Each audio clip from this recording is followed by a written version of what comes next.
আসসালামু আলাইকুম। সবাইকে শুভ অপরাহ্ন। আমি বক্তব্য শুরু করার আগে আমার কমিশন মেম্বারদের সবাইকে একটু পরিচয় করিয়ে দিই। তারপরে মানে সবাই অনেকের ব্যস্ততা আছে, চলে যেতে পারেন। আমি থাকছি আপনাদের সব প্রশ্নের উত্তর দেওয়ার জন্য। কিন্তু কেউ যদি চলে যেতে চান, চলে যেতে পারবেন কমিশন সদস্যরা। সুতরাং আমি পরিচয় করিয়ে দিই। আমার ডান দিক থেকে আক্তার হোসেন খান, উনি সাবেক সচিব এবং নোয়াবের পরামর্শক। ফাহিম আহমেদ, উনি যমুনা টেলিভিশনের সিইও এবং ব্রডকাস্ট জার্নালিস্ট সেন্টারের একজন ট্রাস্টি, কমিশনের মেম্বার। আমার ডান দিকে উনি কামরুন্নেসা হাসান, উনি বাংলাদেশ টেলিভিশনের সাবেক উপমহাপরিচালক, কমিশনের সদস্য। বাঁ দিকে অধ্যাপক গীতিয়ারা নাসরিন, ঢাকা বিশ্ববিদ্যালয়ের গণযোগাযোগ বিভাগের আপনাদের অনেকেরই শিক্ষক। তার পাশে শামসুল হক জাহিদ, উনি ফাইন্যান্সিয়াল এক্সপ্রেসের সম্পাদক, কমিশনের সদস্য। আর অঞ্জন চৌধুরী, উনি অ্যাটকোর টেলিভিশন চ্যানেল ওনার্স অ্যাসোসিয়েশনের সভাপতি, উনিও কমিশনের সদস্য। আমার পিছনে সৈয়দ আবদাল আহমেদ, উনি আমার দেশ পত্রিকার নির্বাহী সম্পাদক এবং একই সাথে উনি এর আগে ছিলেন জাতীয় প্রেস ক্লাবের সাধারণ সম্পাদক, এখনও জাতীয় প্রেস ক্লাবের নির্বাহী কমিটির সদস্য। জিমি আমির, উনি মিডিয়া সাপোর্ট নেটওয়ার্কের সদস্য, মিডিয়া সাপোর্ট নেটওয়ার্কের সাথে জড়িত এবং সাংবাদিক। তার পাশে আব্দুল্লাল মামুন, শিক্ষার্থী প্রতিনিধি, উনি জাহাঙ্গীরনগর বিশ্ববিদ্যালয়ের শিক্ষার্থী এবং একই সাথে উনি প্রথম আলোর প্রতিনিধি। মোস্তফা সবুজ, উনি ডেইলি স্টারের বগুড়ার প্রতিনিধি এবং কমিশনের সদস্য। টিটু দত্তগুপ্ত, উনি বিজনেস স্ট্যান্ডার্ডের ডেপুটি এডিটর এবং কমিশনের সদস্য। যেহেতু এখানে সবার বসার জায়গা নেই, ততক্ষণ ওনারা দাঁড়িয়ে থাকতে পারবেন আমি জানি না, সেই কারণে আমি পরিচয় করিয়ে দিলাম। যদি কারো ব্যস্ততা থাকে কমিশন সদস্যদের মধ্যে থেকে, তারা হয়তো চলে যাবেন। আমরা এই কমিশন, যে গণমাধ্যম সংস্কার কমিশন, এটা 18ই নভেম্বর গঠিত হয়েছিল। 18ই নভেম্বর থেকে প্রথমে 90 দিন সময় দেওয়া হয়েছিল, পরে আরও 30 দিন সময় দেওয়া হয়েছিল। এই 120 দিনের মধ্যে আমরা আমাদের কাজটা শেষ করেছি। কমিশন সারা দেশে অংশীজনদের সাথে মত বিনিময় করেছে। আমরা অংশীজন বলতে মালিক, প্রকাশক, সম্পাদক, সাংবাদিকদের সংগঠনগুলোর প্রতিনিধি এবং বিভিন্ন পেশাজীবী সংগঠনের প্রতিনিধি, যারা গণমাধ্যমের স্বার্থ নিয়ে কাজ করেন, তাদের সাথে আমরা আলাপ আলোচনা করেছি, মত বিনিময় সভা করেছি। ঢাকার বাইরে 9টি জায়গায় যে আমরা বিভাগীয় পর্যায়ে আশপাশের জেলাগুলো থেকে বা বিভাগগুলোর অংশ যে জেলাগুলো, সেই জেলাগুলোর প্রতিনিধিদেরকে আমন্ত্রণ জানিয়ে সেখানেও আমরা মত বিনিময় করেছি। মোট প্রায় 1400 লোকের সাথে আমরা এই কমিশন মত বিনিময় করেছি এবং এই মত বিনিময়ে কী মতামত উঠে এসেছে তার বিস্তারিত বিবরণ আমাদের পরিশিষ্টের মধ্যে থাকবে। অনলাইনে আপনারা দেখে নিতে পারবেন, চাইলে কে কী সাজেশন দিয়েছেন এবং কে কী ধরনের বক্তব্য দিয়েছেন সব কিছুই সেখানে থাকবে। এই কমিশন গঠনের পর আমরা যেটা দেখলাম যে এই কমিশন কাজ করার ক্ষেত্রে প্রথমেই যেটা ভেবেছে যে কমিশনের গণমাধ্যমের যে বর্তমান বাস্তব অবস্থা, এই বাস্তব অবস্থা একদিনের সৃষ্টি না, এটা গণমাধ্যমের দীর্ঘদিনের যে প্রক্রিয়া পরিবর্তন, সেই পরিবর্তনের মধ্য দিয়ে এসছে। দীর্ঘদিন ধরে যে চর্চাগুলো হয়ে আসছে, সেই চর্চাগুলোর ক্রমাবনতির পরিণতিতে আজকে গণমাধ্যমের পরিস্থিতি এক ধরনের সংকটের মধ্যে এবং সংবাদ মাধ্যমের স্বাধীনতা, সাংবাদিকদের স্বাধীনতা একেবারেই সংকটের মধ্যে পড়ে গিয়েছিল। তো সেই বাস্তবতায় আমরা মোটামুটি একটা ইতিহাস পর্যালোচনা করেছি এবং ইতিহাস পর্যালোচনা করে সেই ইতিহাস থেকে শিক্ষা নেওয়ার চেষ্টা করেছি যে কোথায় কোথায় ত্রুটি ছিল, কী কী কারণে ত্রুটি ছিল এবং সেই ত্রুটিগুলো দূর করার সেরা উপায় কী হতে পারে। আমরা সংবাদ মাধ্যমের, গণমাধ্যম বলতে টেলিভিশন, রেডিও, সংবাদপত্র, অনলাইন সবগুলোরই বিষয়ে আমরা বিবেচনা করে দেখেছি। এদের প্রত্যেকের সমস্যা একরকম নয়, এক একজনের এক এক রকম সমস্যা, কিন্তু সাংবাদিকতার সমস্যা সব ক্ষেত্রেই একরকম। টেলিভিশনের সাংবাদিকেরও যে সমস্যা, পত্রিকার সাংবাদিকেরও সেই সমস্যা, অনলাইনের সাংবাদিকেরও সেই সমস্যা। সুতরাং সাংবাদিকতার সমস্যা, সেটাকে আমরা চিহ্নিত করার চেষ্টা করেছি, সেটা মোকাবেলা করার উপায় কী হতে পারে সেটা আমরা এক্সপ্লোর করেছি এবং একই সাথে গণমাধ্যমের যে বিভিন্ন মাধ্যমের কথা আমি বললাম, টেলিভিশন, রেডিও, অনলাইন, সংবাদপত্র, সেগুলোরও প্রত্যেকটার ইন্ডিভিজুয়াল সমস্যা কি সেই শিল্পের, সেটা আমরা জানার চেষ্টা করেছি এবং সেটা সমাধান খোঁজার চেষ্টা করেছি। সমাধানের ক্ষেত্রে আমি আগেই বলেছি আমাদের অতীত অভিজ্ঞতা থেকে আমরা শিক্ষা নেওয়ার চেষ্টা করেছি একই সাথে ইন্টারন্যাশনাল বেস্ট প্র্যাকটিসেস, আন্তর্জাতিক পর্যায়ে উত্তম চর্চা যেটা, সেটা থেকে আমরা শিক্ষা নেওয়ার চেষ্টা করেছি এবং সেগুলো থেকে বাংলাদেশে কতটা প্রযোজ্য বা প্রয়োগ করা যাবে, অনুসরণ করা যাবে, সেটা বিবেচনায় নিয়েই আমরা এই সুপারিশমালা তৈরি করেছি। এই সুপারিশমালার মধ্যে আমরা দেখেছি যে বাংলাদেশে একটা বড় সমস্যা, যে এই গণমাধ্যমে কালো টাকা ঢুকেছে। এই গণমাধ্যমে মালিকানার সমস্যাটা একটা বড় ধরনের সমস্যায় পরিণত হয়েছে। মালিক হয়েছেন কারা আমরা জানি না, কি পদ্ধতিতে তারা মালিক হয়েছেন। মালিক কারা তাদের আমরা চিনি, কিন্তু তারা কি পদ্ধতিতে মালিক হয়েছেন আমরা জানি না। কারণ কোনো প্রকাশ্য উন্মুক্ত স্বচ্ছ প্রতিযোগিতার মধ্য দিয়ে টেলিভিশন রেডিওর লাইসেন্স দেওয়া হয় নাই। অনলাইন পোর্টালের যে নিবন্ধন দেওয়া হয়েছে সেটাও কোনো স্বচ্ছ উন্মুক্ত প্রতিযোগিতামূলক পরিস্থিতির মধ্যে দিয়ে বা পরিবেশের মধ্যে দিয়ে দেওয়া হয়নি। এগুলো সবই দেওয়া হয়েছে নেপথ্যে, যোগসাজশে, রাজনৈতিক পরিচয় অথবা অন্য কোনো কারণে। তো সেই কারণে এই শিল্পে যে সংকট, সেই সংকটে মালিকদের যে ভূমিকা, আপনি দেখেন সরকার পরিবর্তনের পরে কিন্তু মালিক পরিবর্তন হয়নি। মালিকরা নেতৃত্বে, নিউজরুমের নেতৃত্বে পরিবর্তন এনেছেন, সম্পাদকীয় নেতৃত্বে পরিবর্তন এনেছেন।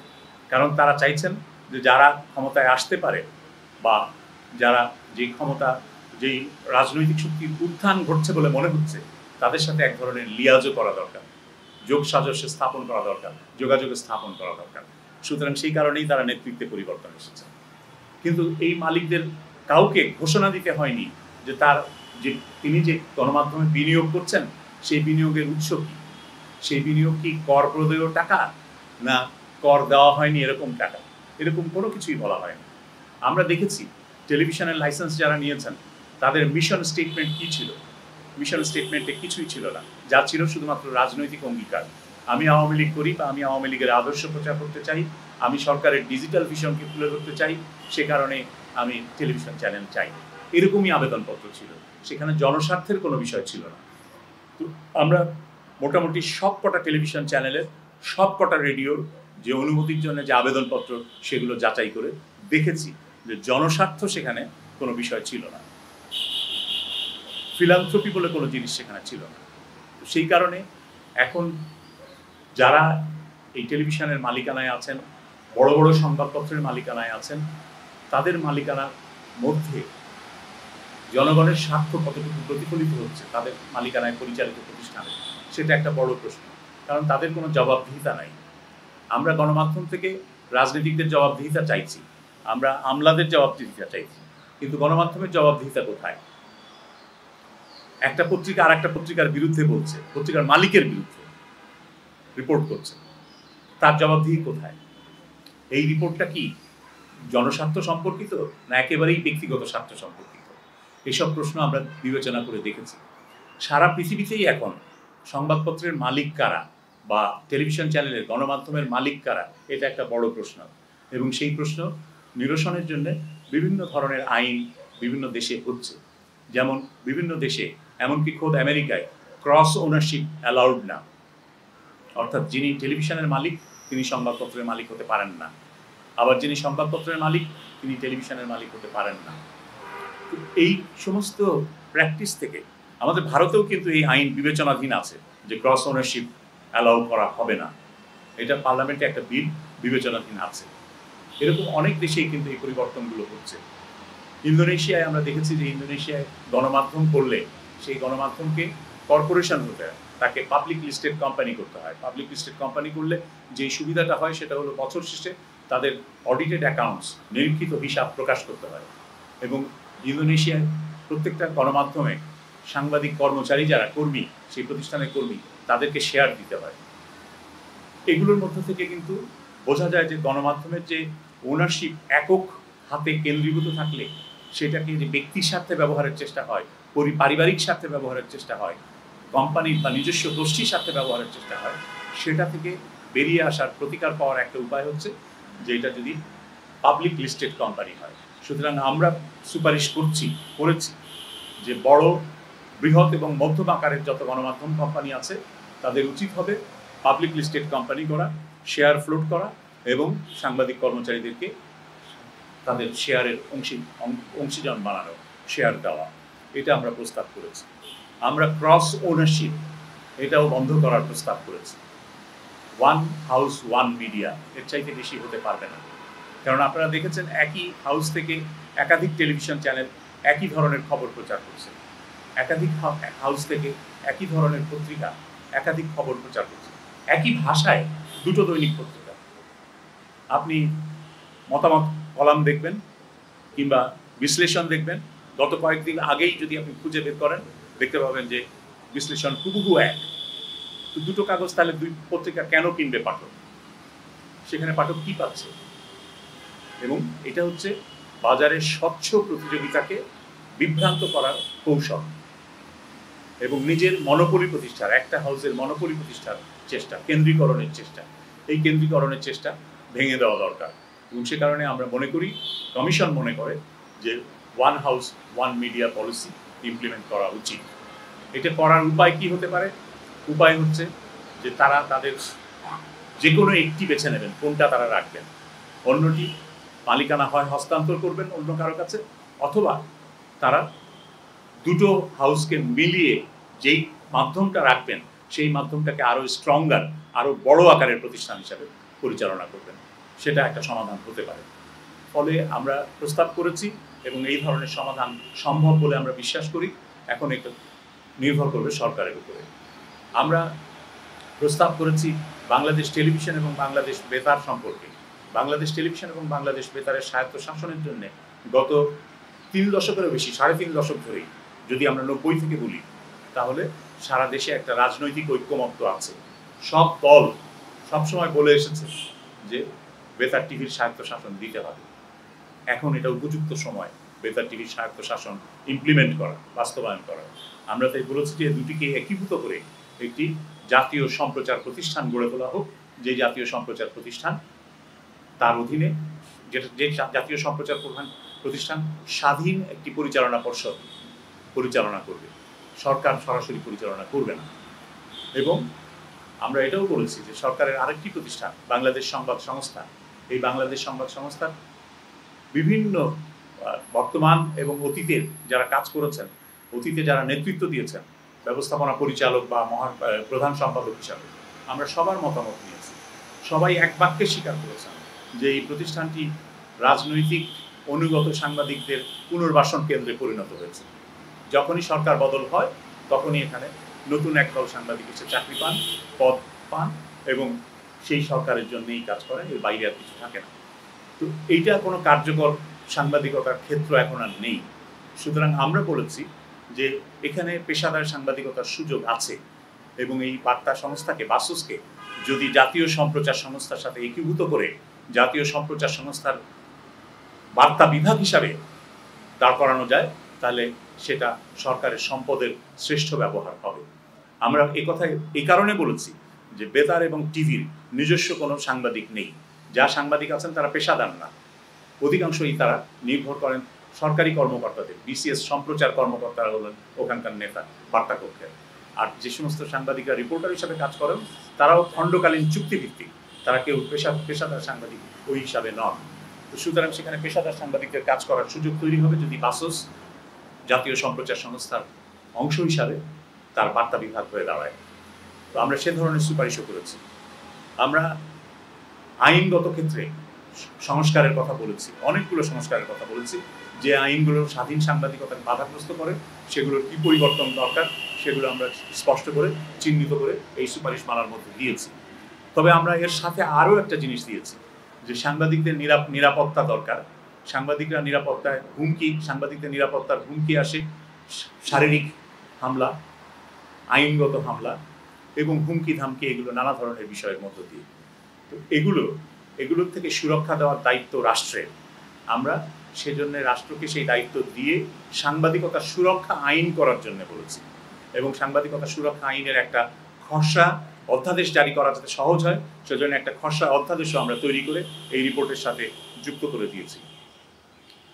আমরা সংবাদ মাধ্যমের মধ্যে অনেক বিভিন্ন সময় অভিযোগ আসে যে ভুল সংবাদ প্রচার হচ্ছে, মানুষ ক্ষতিগ্রস্ত হচ্ছে, সাংবাদিকরা হয়রানি করছেন।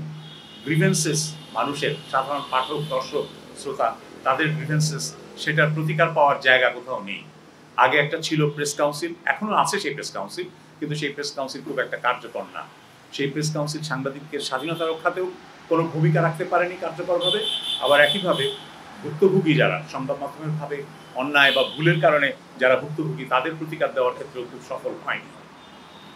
আবার প্রেস কাউন্সিলের আরেকটা সীমাবদ্ধতা, সেই সীমাবদ্ধতা হচ্ছে যে এই প্রেস কাউন্সিলটি আইনে গঠিত হয়েছিল শুধুমাত্র সংবাদপত্র এবং বার্তা সংস্থা সাংবাদিকদের জন্য।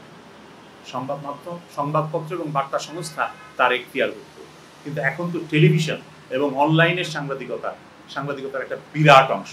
তো তাহলে এই সাংবাদিকদের তদারকি প্রতিষ্ঠান কি হবে? সরকারের প্রস্তাব ছিল 10 বছর আগে থেকেই, সেই 2014 সাল থেকেই প্রস্তাব ছিল যে সরকার একটা সম্প্রচার কমিশন করবে, বেতার, টেলিভিশন এবং অনলাইনের জন্য তারা সম্প্রচার কমিশন করবে। সেই সম্প্রচার কমিশন হয়নি।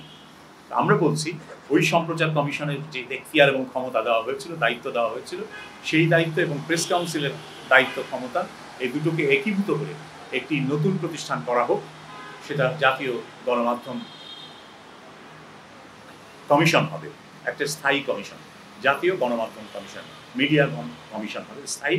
এবং এই কমিশনই সাংবাদিকতার অধিকার সুরক্ষার বিষয়টিও নিশ্চিত করবে, আবার একই সাথে গ্রিভেন্সেস মেকানিজম, যেটা অর্থাৎ সংবাদ মাধ্যমের ভুলের কারণে যারা ক্ষতিগ্রস্ত হয় তাদের প্রতিকার দেওয়ার কাজটা ওই গণমাধ্যম কমিশন করবে। আমরা সেই প্রস্তাব করেছি। আমরা সাংবাদিকদের যে আর্থিক নিরাপত্তা প্রয়োজন, সেই আর্থিক নিরাপত্তার প্রসঙ্গেও আমরা বলেছি। আমরা জানি যে ওয়েস্ট বোর্ড নিয়ে একটা আবেগ আছে সাংবাদিকদের মধ্যে, কর্মচারীদের মধ্যে, কর্মীদের মধ্যে, কিন্তু এই ওয়েস্ট বোর্ডের একটা মামলা হয়ে আছে এবং সেই মামলা আটকে আছে।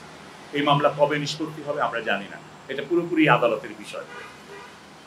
তো কতদিন পর্যন্ত কি হবে, এবং এই ওয়েস্ট বোর্ড যেটা ঘোষিত হয়েছিল সেটাও ইতিমধ্যে 10 বছর হয়ে গেল প্রায়।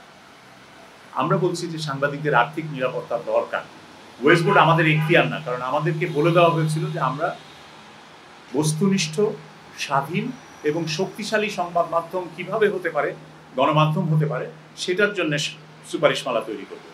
তাহলে সেক্ষেত্রে বেতন ভাতা বা ওয়েস্ট বোর্ডের বিষয়টা আমাদের উপরে পড়ে না, আমরা সেই এখতিয়ার আমাদের নেই, সে কারণে আমরা সেই প্রসঙ্গে কিছু বলি নেই। কিন্তু আমরা বলেছি যে সাংবাদিকদের আর্থিক নিরাপত্তা দরকার, এবং সেই আর্থিক নিরাপত্তা নিশ্চিত হতে পারে কিভাবে সেটা আমরা বলেছি। আমরা বলেছি যে বিসিএস ক্যাডার সার্ভিসে যে প্রবেশের যে জায়গাটা, সেই ইকুয়াল লেভেলে, অর্থাৎ বিসিএস ক্যাডার সার্ভিসের 9ম গ্রেডের যে বেতন স্কেল, সেই বেতন স্কেলের সাথে সঙ্গতি রেখে সাংবাদিকদের এন্ট্রি লেভেলের বেতনটা হতে হবে। সারা দেশেই এটা হতে হবে। এবং ঢাকায় যেহেতু জীবনযাত্রার ব্যয় বেশি, সুতরাং ঢাকায় ঢাকা ভাতা একটা যোগ করতে হবে। সারা দেশের সাংবাদিকরা যে বেতন ভাতা পাবেন তার সাথে যুক্ত হবে ঢাকা ভাতা। এটা নির্ধারণ করবেন সরকার, সংবাদ মাধ্যমের বিভিন্ন পক্ষ, তারা মিলেমিশে এই ভাতা কি পরিমাণ হতে পারে বা ঢাকা ভাতাটা কি হতে পারে সেগুলো তারা নির্ধারণ করবে। আমরা এটুকু পর্যন্ত বলেছি। বিভিন্ন পদের জন্য বেতনের পার্থক্য কি হবে না হবে সেগুলো ঠিক করার পদ্ধতি এই অংশীজনরা মিলে এবং সরকার মিলে ঠিক করবে। কিন্তু আমরা ন্যূনতম গ্যারান্টির কথাটা বলেছি যে এই গ্যারান্টিটা দরকার সারা দেশে সাংবাদিকদের, যাতে তারা তাদের মানসম্মত জীবনযাপন করতে পারে এবং দুর্নীতি এইখানে যেন ঢুকে পড়তে না পারে। সাংবাদিকদের মধ্যে দুর্নীতি ঢুকে পড়ার একটা অন্যতম কারণ হচ্ছে তাদের জীবনযাত্রার মান রক্ষার জন্য যথেষ্ট পরিমাণে পর্যাপ্ত আয়ের নিশ্চয়তা নেই। সেই নিশ্চয়তা বিধানের কথা আমরা বলেছি। আমরা সাংবাদিকদেরকে বিজ্ঞাপন এজেন্ট হিসাবে, অ্যাডভার্টাইজিং এজেন্ট হিসাবে, যে অ্যাডভার্টাইজমেন্ট কালেক্ট করতে হবে, বিজ্ঞাপন সংগ্রহ করতে হবে, সেই কাজ করতে দেওয়া যাবে না, এই কথা আমরা বলেছি। সাংবাদিকের কাজ সাংবাদিকতা করা, সেটা করতে দিতে হবে। আমরা মোটামুটিভাবে মোট 21টির মতন বোধহয় 20টি সুপারিশ এখানে আছে, বিভিন্ন বিষয়ে সুপারিশমালা আছে। এত বিস্তারিত আমি এখন বলবো না। আপনাদেরকে এই সুপারিশমালার কপি একটা দিয়ে দেওয়া হবে, এবং একই সাথে এইটার একটা বোধহয় সামারিও এখনই দিয়ে দেওয়া হবে। আর এই গণমাধ্যম কমিশনের রিপোর্ট পুরোটাই অনলাইনে অ্যাভেলেবল হবে। আমি আরেকটা কথা জোর দিয়ে বলতে চাই, আমরা এই কমিশন রিপোর্টে যত তথ্য দিয়েছি, যত কথা বলেছি, প্রত্যেকটাই তথ্যভিত্তিক, বেসড অন এভিডেন্স। কোনো গুজব, কোনো কান কথা, শোনা কথার উপরে নির্ভর করে আমরা কিছু দেইনি। এবং সমস্ত তথ্য, যতগুলো নথি আমরা ব্যবহার করেছি, সমস্ত নথি অনলাইনে অবমুক্ত করে দেওয়া হবে। আপনারা চাইলে সেগুলো দেখতে পারেন, এবং দেখলেই বুঝতে পারবেন যে কী ধরনের অস্বচ্ছ অন্যায় পদ্ধতিতে, অন্যায্য পদ্ধতিতে এই গণমাধ্যমের লাইসেন্সিংগুলো হয়েছে। আর আরও যেটা বড় সমস্যা হয়েছে, আপনার পত্রিকার সার্কুলেশন এবং টেলিভিশনের টিআরপি রেটিং পয়েন্ট, যেটা এই দুইটার ক্ষেত্রেই যে ধরনের অন্যায়, জালিয়াতি হয়, এই জালিয়াতিটা বড় ধরনের জালিয়াতি, সেটার প্রমাণ এই রিপোর্টের মধ্যে আছে। ঢাকা শহরে যদি সরকারের হিসাব, সরকারের ডিএপিতে যে তালিকাভুক্ত পত্রিকার সংখ্যা, প্রচার সংখ্যা, সেটা যদি বিশ্বাস করতে হয়, তাহলে আজকে ঢাকা শহরের দৈনিক পত্রিকা 1,51,00,000 দৈনিক পত্রিকা বিক্রি হওয়ার কথা। কিন্তু বাস্তবে যা বিক্রি হয়, আমরা দেখেছি যারা বিক্রি করেন ঢাকা শহরে কাগজ, হকার সমিতির মাধ্যমে, 2টা সমিতি ঢাকায় কাগজ বিতরণ নিয়ন্ত্রণ করে। এই 2টা সমিতি কতগুলো কাগজ বিক্রি করে এবং কি পরিমাণে বিক্রি করে সেটা আমরা হিসাব করে দেখেছি, 10 লাখের বেশি হবে না। তাহলে 1,41,00,000 পত্রিকার হিসাবটা একেবারেই ভুয়া, জালিয়াত হিসাব। সরকারের ডিএপির তালিকাভুক্তিতে 600-র উপরে কাগজ মিডিয়া লিস্টভুক্ত আছে, যারা বিজ্ঞাপন পাওয়ার, সরকারি বিজ্ঞাপন পাওয়ার যোগ্য। কিন্তু আমরা ওই হকার সমিতির লিস্টে দেখেছি সর্বোচ্চ 52টা কাগজ বিক্রি হয়, তাদের তালিকায় এর বাইরে আর কোনো কাগজ নাই। তো যে কাগজ কেউ কেনে না, সেই কাগজ এমনিই প্রকাশিত হয়, সেই কাগজ প্রকাশিত হয় সরকারের বিজ্ঞাপন নেওয়ার জন্য। এই অসাধু কাজ, এটা পুরোপুরি একটা অসাধু চর্চা এই শিল্পে চলছে, যেটা মূলধারার কাগজগুলোকে ক্ষতিগ্রস্ত করছে। এটা বন্ধ হওয়া দরকার। টেলিভিশনের ক্ষেত্রেও ঠিক একই ধরনের জালিয়াতি হচ্ছে, এবং সেটা Bangladesh satellite company limited, BSCL, তারা এখন টিআরপি রেটিং করে। টিআরপি মনিটরিং করার জন্য যে ডিভাইস তাদের বসানোর কথা, তারা এই দায়িত্বটা নেওয়ার প্রথম বছরের মধ্যে 8,000 ডিভাইস বসানোর কথা ছিল। গত ডিসেম্বর পর্যন্ত মাত্র 200 ডিভাইস বসিয়ে তার উপরে টিআরপি রেটিং দিয়েছে। এই রিপোর্ট যখন তৈরি করা হয়, লেখা হয় গত সপ্তাহে, তখন তারা বলেছে এর মধ্যে আর 100 বেড়েছে, 300 ডিভাইসে তারা টিআরপি রেটিং করছে। এটা গুরুতর অন্যায় করা হচ্ছে টেলিভিশন শিল্পের সাথে, বিজ্ঞাপন শিল্পের সাথে। এগুলো আমরা সংস্কারের কথা বলেছি। আমরা বলেছি এগুলো যাচাইযোগ্য হতে হবে, এবং এই যাচাই শুধু সরকার করবে তা না, এই যাচাই শুধু শিল্পের লোকেরাই করবে তা না, এই যাচাইয়ে তৃতীয় পক্ষকে ইনভলভ করতে হবে, এবং সেই তৃতীয় পক্ষ হচ্ছে নাগরিক সমাজের প্রতিনিধি। আমরা আশা করি এই যাচাইযোগ্য পন্থাগুলো যদি ইমপ্লিমেন্ট করা হয়, বাস্তবায়ন করা হয়, তাহলে এখানে সুস্থ পরিবেশ ফিরে আসবে এবং সুস্থ প্রতিযোগিতা, সুষ্ঠু ন্যায্য প্রতিযোগিতার পরিবেশ তৈরি হবে। আমরা চাই ন্যায্য সুষ্ঠু পরিবেশের মধ্যে দিয়ে, স্বচ্ছ প্রতিযোগিতার মধ্য দিয়ে ভালো কাগজ, ভালো টেলিভিশন চ্যানেল, ভালো বেতার, এগুলো টিকে থাকুক, এবং তাদেরকে সমর্থন করতে হবে।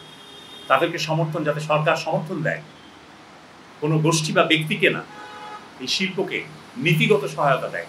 সে কারণে আমরা বলেছি যে আপনারা কর্পোরেট ট্যাক্স, সংবাদপত্রের উপরে যে কর্পোরেট ট্যাক্স 27.5%, এটা তুলে দেন। কারণ আমরা দেখেছি হিসাব করে বিভিন্ন কোম্পানি তাদের যে অডিটেড অ্যাকাউন্টস কি বলে আপনার রেজিস্টার অফ জয়েন্ট স্টক কোম্পানিজে পেশ করে, আমরা সেগুলো যাচাই করে দেখেছি। যেই কোম্পানি ওই কর্পোরেট ট্যাক্স দেওয়ার আগে প্রফিট করেছিল, তাদের হিসাবে প্রফিট হয়, ওই কর্পোরেট ট্যাক্স 27.5% কর্পোরেট ট্যাক্স দেওয়ার কারণে 2 কোটি টাকার উপরে লোকসান। এই ধারা যদি চলতে থাকে তাহলে সেই পত্রিকা টিকবে না। সেই কারণেই আমরা বলেছি যে ভালো পত্রিকাকে যদি টিকে থাকতে হয়, তাহলে ভালো পত্রিকার জন্য একটা পরিবেশ তৈরি করে দিতে হবে, প্রতিযোগিতার পরিবেশ তৈরি করে দিতে হবে। এবং সেই কারণে এখানেও আমরা নানা ধরনের সুপারিশের কথা বলেছি, সেগুলো সবই আপনারা এর মধ্যে পাবেন। আমি মনে হয় আমার কথা আর বাড়াই না, আপাতত এখানেই থামি। যদি কোনো প্রশ্ন থাকে উত্তর দেওয়ার জন্য আমরা প্রস্তুত আছি। আমি শুধু একটাই বলি যে আমরা আশা করি সরকার, বর্তমান তত্ত্বাবধায়ক সরকার, বর্তমান অন্তর্বর্তী সরকার এবং ভবিষ্যতে নির্বাচিত সরকার সবাই এই সুপারিশগুলো বাস্তবায়ন করবেন। কারণ আমরা আশা করি, শুধু আশা করি না, আমরা দেখেছি কাগজে কলমে যে তারা ঘোষণা করে প্রকাশ করেছেন যে সংবাদপত্রের স্বাধীনতা, সাংবাদিকদের স্বাধীনতা সুরক্ষার জন্য তারা কি কি পদক্ষেপ নেবেন। এটা অনেকেই, অনেক দলই, বড় দল অতীতে ক্ষমতায় ছিল, ভবিষ্যতে ক্ষমতায় আসবে বলে আশা করে তারা প্রকাশ করেছে, এবং সেই ঘোষণার মধ্যে আছে। সুতরাং আমরা আশা করি তারা তাদের অঙ্গীকার বাস্তবায়ন করবেন এবং সেই অঙ্গীকার বাস্তবায়ন করার জন্য বেশি কিছু করতে হবে না, এই সুপারিশমালা বাস্তবায়ন করলেই তাদের অঙ্গীকার বাস্তবায়ন হবে। অসংখ্য ধন্যবাদ। রিপোর্টটা পেলেই পড়লেই বলতে পারবেন। আমরা বলেছি সাংবাদিকদের ন্যূনতম স্নাতক যোগ্যতা থাকতে হবে, কিন্তু তার সাথে আমরা আরও শর্ত জুড়ে দিয়েছি যে সাংবাদিকতা 1 বছর শিক্ষানবিশ হওয়ার পরেই সে সাংবাদিক হিসাবে পূর্ণ পাবে, তার স্ট্যাটাসটা হবে।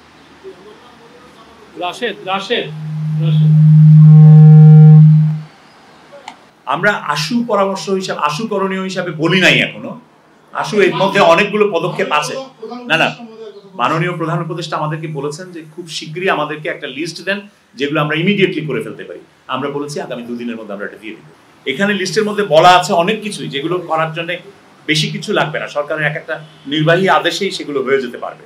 সেগুলোর জন্য কোনো আইন করা লাগবে না, কোনো কনসালটেশনেরও দরকার হবে না, কারণ সেগুলো সব এভিডেন্স বেসড।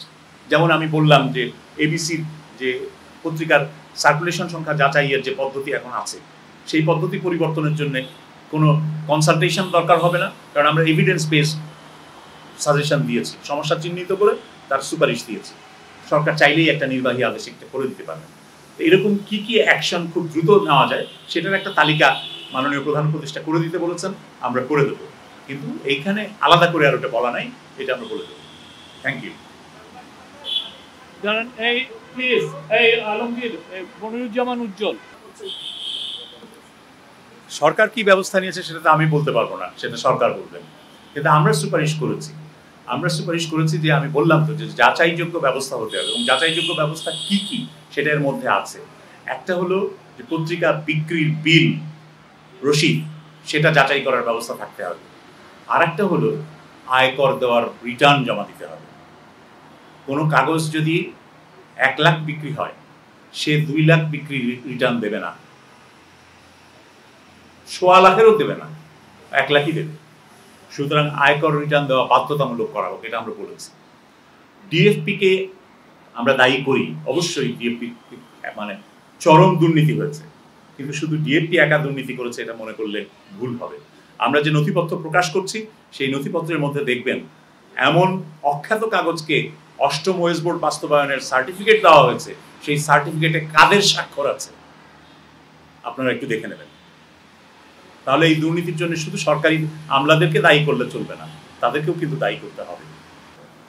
আপনার যে প্রশ্ন আইন সংক্রান্ত বিষয়, যে সাংবাদিকতার পথে প্রতিবন্ধক তৈরি করে, বাধা তৈরি করে এরকম আইনগুলো, সেগুলোর প্রত্যেকটা আইন ধরেই আমরা বলেছি যে কোথায় কি কারণে বাধা তৈরি হয়। এবং শুধু আইন না, সরকারের নীতিমালাও কয়েকটা আছে যে এই নীতিমালায় অযৌক্তিক বিধিনিষেধ আরোপ করা হয়েছে, যেটা সাংবাদিকদের স্বাধীন সাংবাদিকতার পথে বাধা আরোপ করে। আমরা সেগুলো সম্পর্কে সুস্পষ্ট সুপারিশ দিয়েছি। সবচাইতে বড় যে সুপারিশটা আমাদের আছে সেটা হচ্ছে সাংবাদিকতা সুরক্ষা আইন। আমি আগেই বলেছি যে সাংবাদিকদেরকে হুমকি, হয়রানি, সহিংসতা সাংবাদিকদের বিরুদ্ধে, সাংবাদিকতার কাজের জন্য, অন্য কোনো কাজের জন্য না। আপনি রাজনীতি করবেন আপনার রাজনীতির জন্য না, বা কিংবা আপনি ব্যক্তিগত কোনো সুযোগ সুবিধা নিতে চান, সেখানে কোনো অন্যায় করছেন, সেটার প্রোটেকশনের জন্য না। প্রোটেকশনটা হচ্ছে সাংবাদিকতা পেশার কাজের জন্য। আপনি যদি কোনো হুমকি, কোনো ধরনের আক্রমণ, কোনো ধরনের আইনি বাধার সম্মুখীন হন, সেটা যে তরফ থেকেই হোক, সরকার কিংবা কোনো এজেন্সি কিংবা এমনকি আপনার মালিক পক্ষ, তাহলেও এই সাংবাদিকতা সুরক্ষা আইনে সাংবাদিকের পেশাগত সুরক্ষা নিশ্চিত করার দায়িত্ব সরকারের উপরে পড়বে। আমরা সেই আইনের একটা খসড়া তৈরি করে দিয়েছি, যাতে অধ্যাদেশ হিসাবে সরকার সেটা অচিরেই প্রকাশ করতে পারে এবং জারি করতে পারে এবং সেটা কার্যকর হয়। আমার মনে হয় না যে এর চাইতে বড় কোনো পদক্ষেপ নেওয়া সম্ভব। এই সাংবাদিকতা সুরক্ষা আইন বিভিন্ন দেশে হয়েছে, এখন হচ্ছে আমাদের সাবকন্টিনেন্টেও।